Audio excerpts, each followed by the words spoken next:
പുതിയൊരു ഡ്രസ്സ് തയ്ക്കാനിരിക്കുന്നതിന് മുന്നേ ഞാനിപ്പോൾ എന്തായാലും ഈ ഒരു ബോബിൻ കേസ് വൃത്തിയാക്കാനായിട്ട് ശ്രദ്ധിക്കാറുണ്ട്. കാരണം പണ്ട് കുറേ അബദ്ധങ്ങളൊക്കെ പറ്റിയിട്ടുള്ളതാണ്. എന്തൊക്കെ നോക്കിയാലും കുറച്ച് പൊട്ടും പൊടിയും നൂലും കഷ്ണമൊക്കെ ഇതിനുള്ളിലുണ്ടാവും.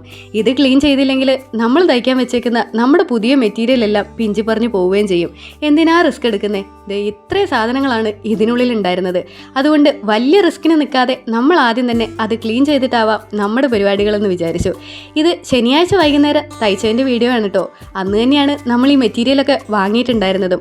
അല്ലെങ്കിലും എന്തെങ്കിലും ഒരു സാധനം വാങ്ങിക്കൊണ്ട് വന്നാൽ അപ്പം തന്നെ നമുക്കത് ശരിയാക്കി എടുത്താലല്ലേ പറ്റത്തുള്ളൂ. അതേപോലെ തന്നെ ശനിയാഴ്ച വൈകുന്നേരങ്ങളിൽ തയ്ക്കാൻ എനിക്കൊരിച്ചിരി ആവേശം കൂടുതലും കൂടിയാണെന്ന് പറയാം കേട്ടോ. കാരണം പിറ്റത്തെ ദിവസം ഞായറാഴ്ച രാവിലെ പള്ളിയിൽ പോകുമ്പം നമ്മൾ പുതിയതായിട്ട് തയ്ച്ച നമ്മുടെ പുത്തൻ ഡ്രസ്സൊക്കെ ഇട്ട് നമുക്ക് പള്ളിയിൽ പോകാനായിട്ട് പറ്റുമല്ലോ. അതുകൊണ്ട് തന്നെ ഇങ്ങനത്തെ പരിപാടികളെല്ലാം തലേ ദിവസം ചെയ്യുമ്പോഴാണ് കുറച്ച് കൂടുതൽ നന്നാവുക എന്ന് തോന്നിയിട്ടുണ്ട് കേട്ടോ. അങ്ങനത്തെ നമ്മുടെ കയ്യിലുള്ള സാധന സാമഗ്രികളൊക്കെ എടുത്ത് നമ്മൾ തയ്യൽ തുടങ്ങിയെന്ന് മാത്രമല്ല അത് കഴിഞ്ഞിട്ടുമുണ്ട്. ഇടയിൽ ചെറുതായിട്ട് ഒരു വൈറ്റ് അക്കോബ മെറ്റീരിയലൊക്കെ കൊടുത്തിട്ടായിരുന്നു കേട്ടോ തയ്ച്ചെടുത്തിട്ടുണ്ടായിരുന്നു. ഇനി ആ തയ്ച്ചതിൻ്റെ ക്ഷീണം മാറാനായിട്ട് നമുക്കിത് ചപ്പാത്തി മീൻകറി എല്ലാം കഴിച്ച് കൂടുതലൊരു ലൈം ടീയും കൂടെ ഉണ്ട്. ആ ഒരു ക്ഷീണം അങ്ങ് മാറ്റിയേക്കാം.